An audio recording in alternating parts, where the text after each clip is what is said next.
الحمد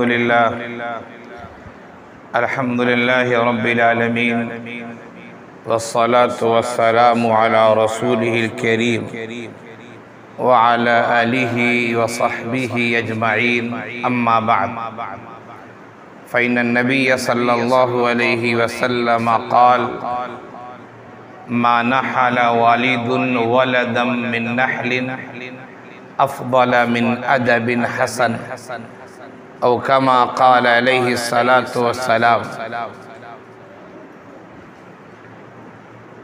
میرے دینی بھائیوں، میرے بزرگوں اور عزیز بچوں، اللہ کے رسول صلی اللہ علیہ وسلم نے اپنی احادیث کے ذریعہ، اپنی باتوں کے ذریعہ ہماری اور آپ کی بہت زیادہ رہنمائی فرمائی ہے۔ اللہ کے رسول صلی اللہ علیہ وسلم کی جو باتیں بھی ہیں وہ سب انتہائی قیمتی ہیں، انتہائی اہم ہیں۔ انہی باتوں میں سے ایک اہم بات یہ بھی ہے کہ ایک والد اپنے لڑکے کو جو چیز دیتا ہے اس کے لیے جمع کرتا ہے، ان چیزوں میں سے سب سے بہتر چیز کون سی ہے؟ تو اللہ کے رسول صلی اللہ علیہ وسلم کا ارشاد گرامی ہے جو میں نے حدیث ابھی آپ کے سامنے پڑھی، ما نحل والد ولدا من نحل افضل من ادب حسن، کہ کوئی والد اپنے لڑکے کو جو چیز دیتا ہے ان چیزوں میں سب سے اہم چیز ہے بہترین ادب، بہترین طور طریقہ، بہترین تعلیم، بہترین تربیت۔ اس سے بڑھ کر کوئی چیز نہیں ہے۔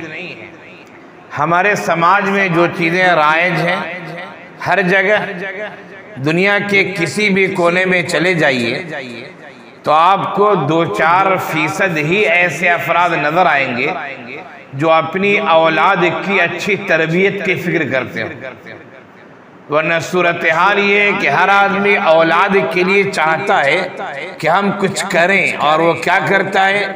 ان کے لیے زمین خرید دیتا، اولاد کے لیے مکانات بنا دیتا، اولاد کے لیے بینک بیلنس کرتا۔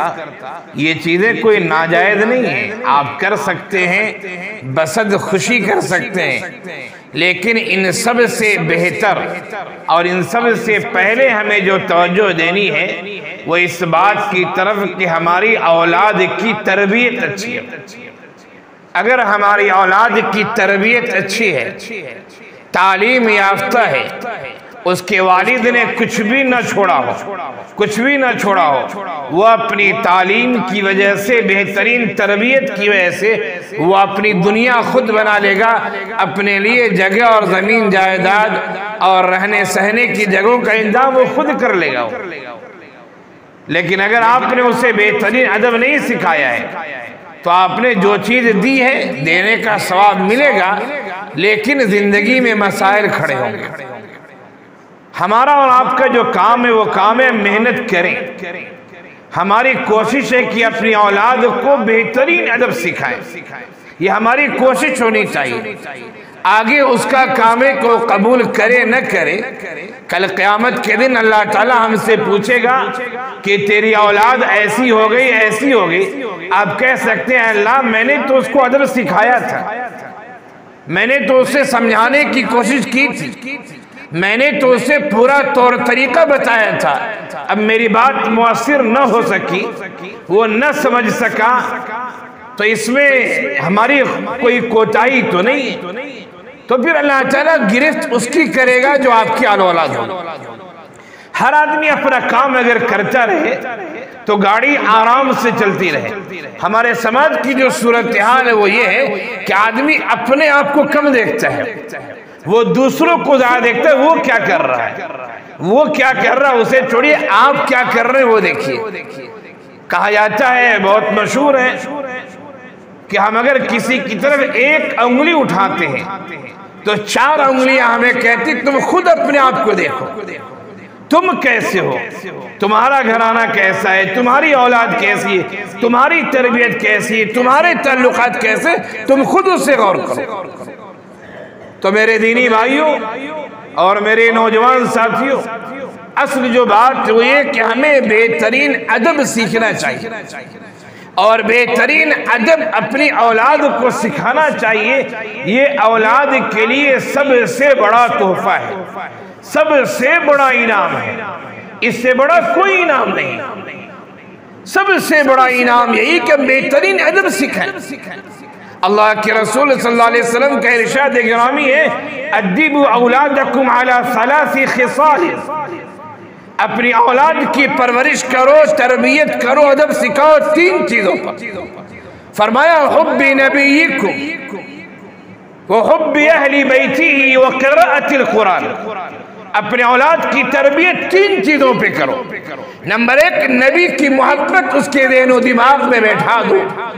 نبی کی محبت اگر ذہن و دماغ میں آپ نے بیٹھا دیا ہے تو انشاءاللہ آپ کی اولاد گمراہ نہیں ہوگی۔ وہ اگر کم پڑھی لکھی ہے، زیادہ اس کے پاس بڑی ڈگری نہیں ہے، لیکن آپ نے اس کی تربیت اس پر کی ہے کہ نبی کی محبت اس کے دل میں، وہ انشاءاللہ کبھی گمراہ نہیں ہوگی۔ اور دوسری بات یہ فرمائی کہ اہل بیت کی محبت، اللہ کے رسول صلی اللہ علیہ وسلم کے گھرانے کی محبت، اللہ کے رسول صلی اللہ علیہ وسلم کے ازواج مطہرات کی محبت، آپ کی فیملی کی محبت ہم اپنے بچوں کے ذہن و دماغ میں جب ڈالیں گے تو ہمارے بچوں کی تربیت اچھی طرح ہوگی۔ اور تیسری بات یہ فرمائی وقراءۃ القرآن، کہ اپنے اولاد کی تربیت قرآن کی قرأت پہ کرو، قرآن کے پڑھنے کی محبت پہ کرو۔ آج ہمارے سماج میں کتنے ایسے گھر ہیں، ہر آدمی اپنے گھر کا خود جائزہ لے، کتنے ایسے گھر ہیں جہاں ان کے بچے اور گھر کے گارجین گھر میں قرآن کی تلاوت کرتے ہیں۔ ہمارے گھروں میں قرآن رہتا ہے، ہم غلاف در غلاف قرآن کو رکھتے ہیں، اور قرآن گر جائے تو ہم اٹھا کے اسے چومتے ہیں، آنکھوں سے لگاتے ہیں۔ اچھی بات ہے قرآن کی محبت، لیکن قرآن سے آنکھوں سے لگانے اور چومنے کی نہیں آیا ہے۔ قرآن کریم آیا ہے کہ اس کی تلاوت کی جائے، اس کو سمجھنے کی کوشش کی جائے۔ آپ سمجھیں گے پھر بھی ثواب ملے گا، نہ سمجھیں گے پھر بھی ثواب ملے گا، لیکن قرآن کریم سمجھنے کے لیے آیا ہے کہ ہم خود بھی سمجھیں، اپنی اولاد کو سمجھائیں، ہم خود بھی تلاوت کریں، اپنی اولاد کو بتائیں کہ دیکھو قرآن کی تلاوت کرو گے تو گھر میں برکتیں آئیں گی۔ گھر میں دیگر طرح کے جو فسادات ہوتے رہتے ہیں اس کے بہت سارے وجوہات ہیں۔ ایک وجہ یہ بھی ہے کہ ہمارے گھروں میں قرآن کی تلاوت نہیں ہوتی۔ اللہ کے رسول صلی اللہ علیہ وسلم کا ارشاد گرامی ہے کہ اپنے گھروں میں قرآن کی تلاوت کرو، سورہ بقرہ کی خاص طور سے تلاوت کرو۔ اپنے گھروں کو قبرستان مت بناؤ، قبرستان میں قرآن کی تلاوت نہیں کی جاتی۔ جانے والا، قبروں کی زیارت کرنے والا، وہ فاتحہ پڑھ دیتا ہے، چند سورتیں پڑھ دیتا ہے، لیکن باضابطہ جس طرح مسجد میں یا گھر میں تلاوت کرتے قرآن کی تلاوت، اس طرح قبرستان میں کوئی نہیں کرتا ہے۔ جس گھر میں قرآن کی تلاوت نہ ہو گویا کہ وہ گھر قبرستان کی طرح ہے، اس کے سب لوگ مردہ ہیں، مرے ہوئے ہیں، ان کا دل زندہ نہیں ہے۔ دل زندہ ہونے کی علامت ہے کہ اللہ کا ذکر ہونا چاہیے، قرآن کی تلاوت ہونی چاہیے۔ یہ وہ باتیں ہیں جو ہمارے نبی نے ہمیں سکھائی، لیکن اچھی تربیت نہ ہونے کی وجہ سے ایسی حرکتیں لوگ کر بیٹھتے ہیں کہ اللہ کی پناہ۔ ایک آدمی کے بارے میں آتا ہے، اسے اولاد نہیں ہو رہی تھی، لا ولد تھا، وہ ڈاکٹروں سے، حکیموں سے نہ جانے کہاں کا اس نے چکر لگائے۔ کسی نے کہا کہ جب حج یا عمرہ کرنے جانا تو وہاں جا کے کعبے کے غلاف کو پکڑ کر رو رو کے دعا کرنا، اللہ کی ذات سے امید ہے کہ اللہ تعالیٰ تمہاری دعا قبول کر لے۔ خیر وہ آدمی گیا حج یا عمرے میں، اس نے دعائیں کی کہ اللہ تعالیٰ ہمیں اولاد دے دیجیے، لڑکا دیجیے۔ لڑکا کیسا دیجیے اس نے یہ دعا نہیں کی، نیک لڑکا دیجیے، اچھا لڑکا دیجیے نہیں، اللہ ہمیں لڑکا دے دیجیے۔ خیر سفر سے واپس آیا، لڑکے کی ولادت ہوئی کچھ مہینوں کے بعد، اکلوتا بیٹا تھا، اس کو آزاد چھوڑ دیا والد نے۔ جو اکلوتا بیٹا ہوتا ہے تو سر پر چڑھ کے پیشاب بھی کرتا ہے، بات کچھ بولتے نہیں ہیں، کہتے چھوٹا بیٹا ہے، اکلوتا ہے، لاڑ پیار والا ہے۔ نتیجہ یہ ہوا کہ اس کی تربیت اچھی نہیں ہوئی۔ ایک وقت ایسا آیا کہ والدین کی بات نہیں سنتا، گاؤں محلے والے اس سے پریشان۔ والد صاحب نماز پڑھنے کے لیے کہتے، قرآن کی تلاوت کے لیے کہتے، وہ آدمی سننے کے تیار نہیں، بلکہ والد پر غصہ ہوتا تھا کہ ہم عاقل بالغ ہیں، ہم بڑے ہیں، آپ کیا ہم کوئی دین کی باتیں بتاتے ہیں۔ کسی نے اس لڑکے سے کہا کہ دیکھو تم بہت منت سماجت کے بعد دنیا میں آئے ہو، تمہارے گھر میں یعنی تمہارے والد کے پاس کوئی اولاد نہیں تھی، والد صاحب جب حج یا عمرے پہ گئے اس نے دعا کی تمہارے والد نے، اور دعا کی وجہ سے، دعا کے نتیجے میں تم پیدا ہوئے ہو۔ اس لڑکے نے کہا کہ کیا کعبے کے پاس کوئی جا کے دعا کرتا ہے دعا قبول ہوتی ہے؟ لوگوں نے کہا ہاں دعا قبول ہوتی ہے۔ دعا کے قبول ہونے کی چند خاص اوقات بھی ہیں، خاص کیفیتیں بھی ہیں، خاص جگہ بھی جہاں دعا قبول ہوتی ہے۔ لڑکا جب حج یا عمرے پر گیا اس نے بھی دعا کی، اور جانتے اس نے کیا دعا کی؟ اس نے دعا کی اللہ میرے والد کو اٹھا لے، انہیں موت دے دے۔ کیوں؟ میرے والد ہمیشہ نماز کے لیے کہتے، قرآن کے لیے کہتے۔ آخر اس لڑکے نے یہ دعا کیوں کی؟ ایک واقعہ ہے، واقعہ صحیح بھی ہو سکتا ہے، غلط بھی ہو سکتا ہے، لیکن سمجھنے کے لیے واقعہ انتہائی اہم ہے۔ اس لڑکے نے دعا اس وجہ سے کی کہ والد نے اس کی تربیت نہیں کی، اکلوتا بیٹا تھا، جیسے چاہتا تھا کرتا تھا۔ تو یہ تربیت اولاد انتہائی ضروری ہے۔ مجھے خوشی ہوتی جب میں گاؤں میں آتا ہوں۔ ایک وقت تھا جب میں چھوٹا تھا، 7 سال کی عمر میں، تو میں مدرسے چلا گیا، 7 سال 8 سال کا تھا، اس سے پہلے تھا کہ اس مسجد میں نماز پڑھنے والے 1-2 لوگ ہوتے تھے، جو بوڑھے حضرات تھے، چچا اور دادا کے وہ جانتے ہوں، 1-2 لوگ ہوتے تھے۔ جمعے کے دن اکثر لوگ ہوتے تھے، 5 وقت نہیں ہوتے تھے۔ بڑے دادا اذان دیتے تھے، اور چونکہ ان کی زبان بہت کرخ تھی تو بہت سارے بچے ڈر کے مارے بھی نہیں آتے تھے۔ خیر، لیکن اللہ کا فضل آج دیکھتا ہوں کہ ہماری مسجد میں نوجوانوں کی ایک بڑی تعداد رہتی، 5 وقت نماز میں، یہاں تک کہ فجر کی نماز میں بھی چھوٹے بچے بھی بعض گھرانے سے آتے اور نوجوان بچے بھی آتے۔ جب یہ کیفیت دیکھتا ہوں دل خوش ہوتا ہے۔ رجحان بدل رہا ہے، کیفیت بدل رہی ہے، لیکن اس کو اور پرموٹ کرنے کی ضرورت ہے، اس کو اور آگے بڑھانے کی ضرورت ہے۔ ہم ایک بھائی اگر نماز پڑھنے کے لیے آتے، دوسرے بھائی کو بھی بلا کے لائیں، والد صاحب آتے اپنے لڑکوں بھی کہیں، اور اس طرح انشاءاللہ جو رمضان کا مہینہ آ رہا ہے، اس مہینے میں اگر خاص خیال ہم نے رکھا 5 وقتہ نمازوں کا، قرآن کی تلاوت کا، پیار کا، محبت کا، اخوت کا، بھائی چارگی کا، آپس میں ہمدردی کا، محبت کا، شفقت کا اگر ماحول ہم نے بنائے رکھا تو انشاءاللہ رمضان کے بعد بھی اس کے اثرات ظاہر ہوں گے انشاءاللہ۔ رمضان ٹریننگ کا مہینہ ہے، رمضان میں انسان کو ٹریننگ ملتی ہے۔ آپ رمضان میں جیسا کریں گے سچی نیت کے ساتھ، ایک ہوتا ہے کہ دیکھا دیکھی میں لوگ کرتے ہیں، کبھی کبھی دیکھا دیکھی بھی کام کر جاتا ہے، لیکن دیکھا دیکھی نہیں، ہمیں پورے توجہ کے ساتھ کہ انشاءاللہ اس رمضان سے ہمیں عبادت گزار بننا ہے، اپنے بچوں کی بھی تربیت کرنی ہے۔ جو ایسا ماحول بنائیں گے تو انشاءاللہ گاؤں کا ماحول مزید بدلے گا، اور گاؤں کا بدلے گا، پھر محلے کا بدلے گا، شہر کا بدلے گا، دائرہ بڑھتا چلا جائے گا۔ قطرہ قطرہ دریا میں شود، ایک ایک قطرہ تھوڑا تھوڑا پانی گرتا ہے تو پانی جمع ہو جاتا ہے۔ آپ کنویں کے کنارے میں دیکھتے ہوں گے نیا کنواں بنتا ہے، نئی مڈیر ہوتی ہے، پتھر نئے ہوتے ہیں، لیکن جب رسی کے ذریعہ، ڈول کے ذریعہ لوگ پانی نکالتے ہیں، وہ رسی کے ذریعے پتھر گھستا ہے اور پھر پتھر میں نشان بن جاتا ہے دھیرے دھیرے۔ کوئی بھی کام کرتے کرتے کرتے کرتے ہوتا ہے۔ آپ نیت کریں، انشاءاللہ اللہ تعالیٰ نیت کا بدلہ بھی دے گا، آپ کو توفیق بھی دے گا۔ موت کب آ جائے کوئی نہیں جانتا ہے۔ یہ کرونا کی وبا نے تو ہمیں کیا کیا نئے کرشمے دکھائے ہیں، اور کرونا کے علاوہ بھی جو حادثات ہوتے رہتے ہیں، ٹرینوں کے حادثات، بسوں کے حادثات، گاڑیوں کے 2 ویلر 4 ویلر کے حادثات، کوئی بھی حادثہ نہ تو ہارٹ اٹیک بھی آج عام ہو گیا ہے۔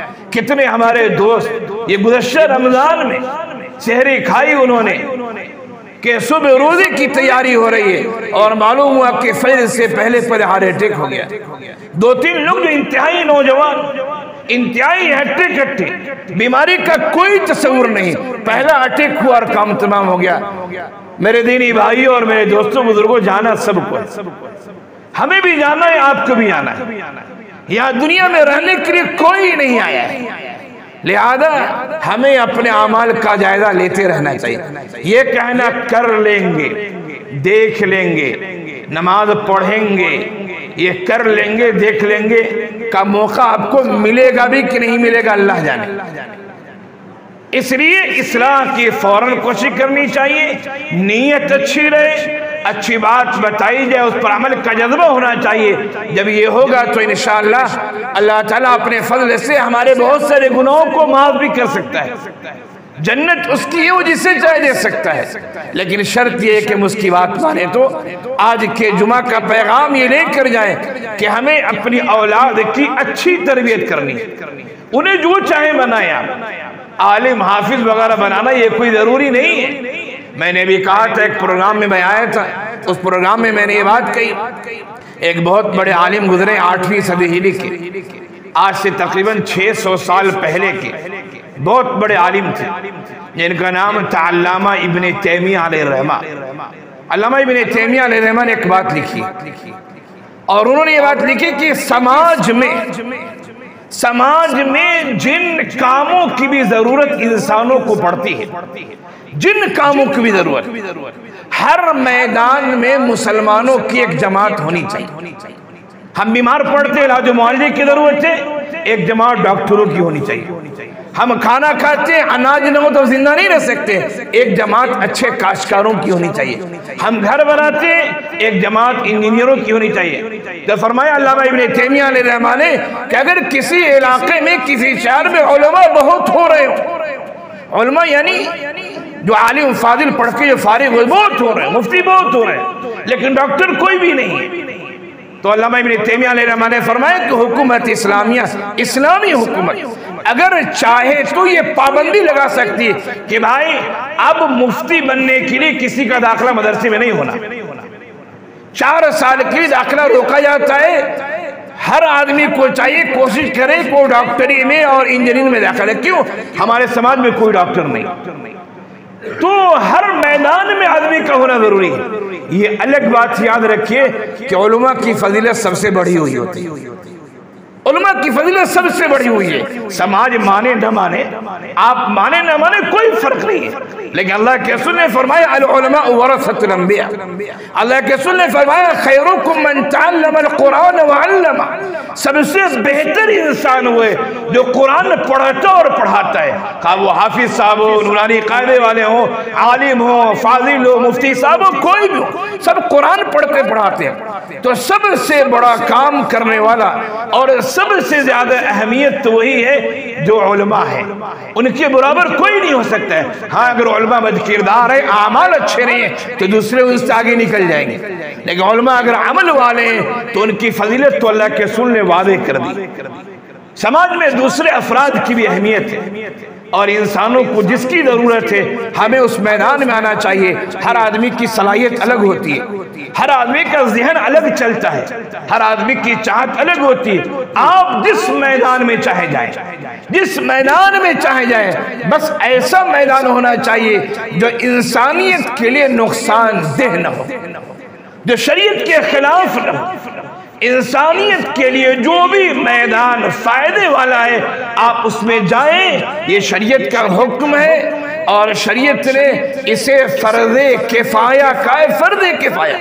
جس طرح جنازے کے بارے میں آپ نے سنا ہے کہ جنازے کی نماز گاؤں محلے میں سے کچھ لوگ بھی پڑھ لیتے، تمام محلے والے کی طرف سے وہ نماز کافی ہو جائے گی، لیکن اگر گاؤں محلے میں سے کوئی بھی آدمی جنازے کی نماز نہیں پڑھتا ہے، مردے کو ایسے دفن کر دیا جاتا ہے، پورے محلے والے گنہگار ہوں گے، پورے گنہگار ہوں گے، اسے فرض کفایہ کہا جاتا ہے۔ اسی طرح ہماری ایک آبادی آبادی میں ڈاکٹروں کا ہونا بھی فرض کفایہ ہے، انجینئر کا ہونا بھی فرض کفایہ ہے، کاشتکار کا ہونا بھی فرض کفایہ ہے، سرکاری نوکری والوں کا ہونا بھی فرض کفایہ ہے، تاکہ زندگی کی گاڑی آرام سے چل سکے۔ اللہ تعالیٰ ہمیں توفیق دے اس رمضان کے مہینے میں خاص طور سے کہ ہم اپنے اولاد کی تربیت کی طرف دھیان دیں، اپنی اصلاح کی طرف دھیان دیں، انسانی سماج کے لیے جو مفید ہے ہم اس میدان میں اترنے اور اس میدان میں اچھی طرح کام کرنے کی طرف دھیان دیں، اور اللہ تعالیٰ ہم سب کو تنقید کرنے والا نہ بنائے، تعمیر کرنے والا بنائے۔ ایک چیز کو بنانے میں محنت پڑتی ہے، توڑنے میں زیادہ محنت نہیں پڑتی ہے۔ بنانے میں مہینوں لگ جاتے ہیں، توڑنے میں 2-4 دن میں وہ چیز ٹوٹ جاتی۔ تنقید کرنا آسان ہوتا ہے، فلاں ایسا فلاں ایسا فلاں ایسا، لیکن یہ کرنا مشکل ہے ہم کیسے ہیں، یہ جائزہ لینا مشکل ہوتا ہے۔ اللہ کے رسول صلی اللہ علیہ وسلم کی ایک حدیث سناتا ہوں اور اپنی بات ختم کرتا ہوں۔ آپ صلی اللہ علیہ وسلم نے ارشاد فرمایا، حاسبوا انفسکم، حاسبوا انفسکم قبل ان تحاسبوا، اے لوگو اپنا حساب کر لو، اپنی زندگی کو دیکھ لو اس سے پہلے کہ تمہارا حساب کیا جائے۔